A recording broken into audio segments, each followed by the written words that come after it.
श्री राधा महाराज जी के चरणों में प्रणाम। प्रभु, समस्याएं तो शारीरिक कई हैं जिनसे कर्मों के भोग समझकर भोग रहा हूं, से कि बहायेपन, अस्थमा, डिप्रेशन, चिंता, नींद वगैरह। लेकिन महाराज जी, चित्त में शांति नहीं है, जीवन में खुशी नहीं है, क्या यही जीवन है? कुछ ऐसा उपाय बताएं। यही प्रश्न महिमा में है कि क्या यही जीवन है? सबको प्रश्न करना चाहिए अपने हृदय में, क्या यही जीवन है? आपके पास सब कुछ है लोक में जिसे कहा जाता है, पर आप देखो खुद कह रहे हैं कि आप डिप्रेशन में हैं।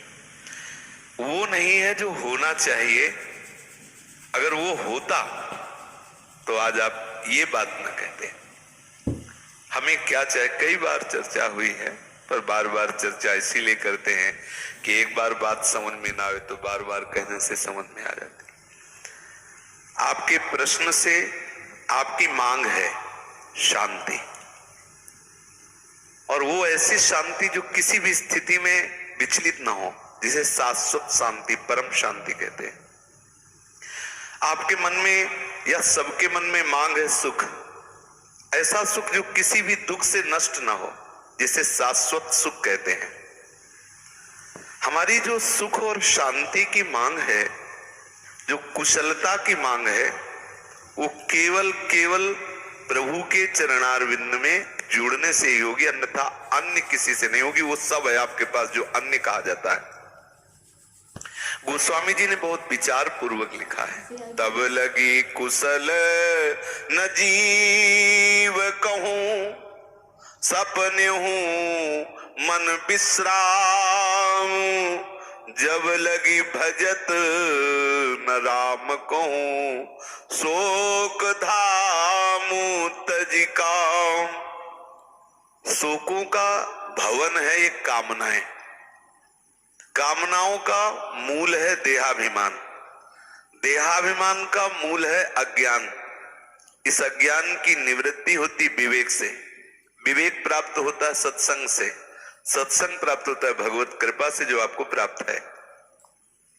अब आप इस सत्संग को जीवन में उतारें, बस आवश्यकता इसकी है। खूब सत्संग हो रहा है, भारत सत्संग भूमि कह लो, जगह जगह भागवत चर्चा, जगह जगह भगवत गुणानुवाद हो रहा है। कोई किसी भी भाव से कर रहा हो गुणा, हमें तो सिर्फ देखना है कि मिठाई बढ़िया है, मिठाई वाला कैसा काला है कि गोरा है, हमें नहीं मतलब है, हमें तो मिठाई से मतलब है। तो भगवत गुणानुवाद परम पवित्र और चित्त को प्रसन्नता प्रदान करने वाला है। हमारे हृदय में जो शांति की चाह है वो केवल प्रभु के चरणारविंद से ही प्राप्त होगी। ज्ञानम लब्ध्वा परम शांति मचिरेणाधिगच्छति। परम शांति की प्राप्ति ज्ञान होने पर ही होती है। और सुख स्वरूप भगवान सच्चिदानंद में प्रभु हैं, सुख के धाम है।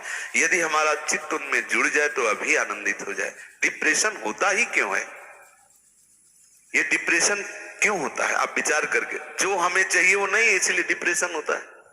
अब हमारा मन खिन्न हो गया, अब हमारे मन को जो चाहिए वो नहीं मिल रहा है, इसलिए उदास हो रहा है, इसलिए वो अपनी क्षमता खो रहा है।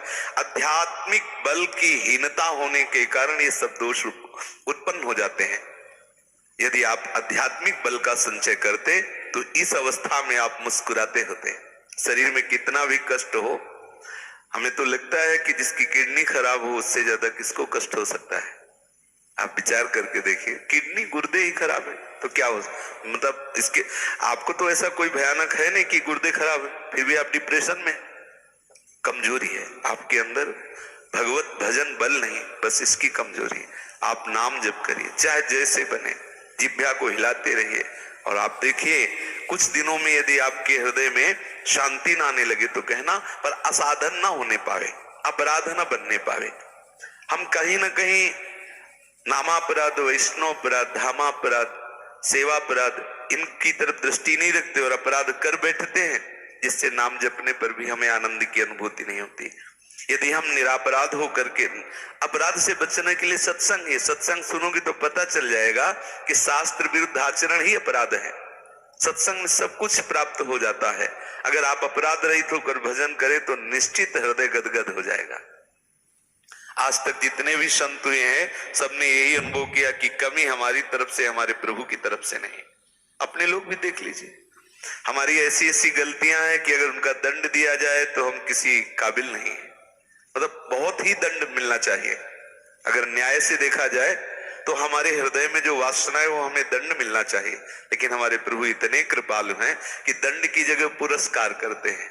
जहां तिरस्कार होना चाहिए वहां नमन करवाते हैं, जहां हमको नाना प्रकार से त्रास मिलना चाहिए वहां सम्मान दिलवाते हैं।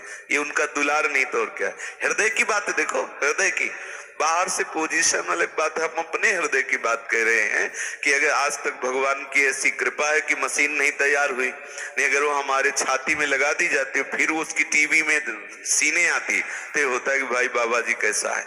सबके हृदय में दुर्वासना मम सदा परिकर्षयन्ति, दुर्वासना खींचती रहती जब तक भगवत साक्षात्कार नहीं होता। दुर्वासना से युक्त को भी प्रभु स्वीकार किए हुए है। ये उनकी दुलार। हम लोग कहते भगवान हमारे साथ क्या कर रहे हैं, हम देखो भगवान के लिए क्या किया। ईमानदारी से देखो तुमने क्या किया, सिर्फ भगवान ने ही आपको दिया है, दिया ही दिया है। वो पूर्ण काम, तुमसे क्या चाहते हैं? माता पिता बच्चों से कुछ चाहता है क्या?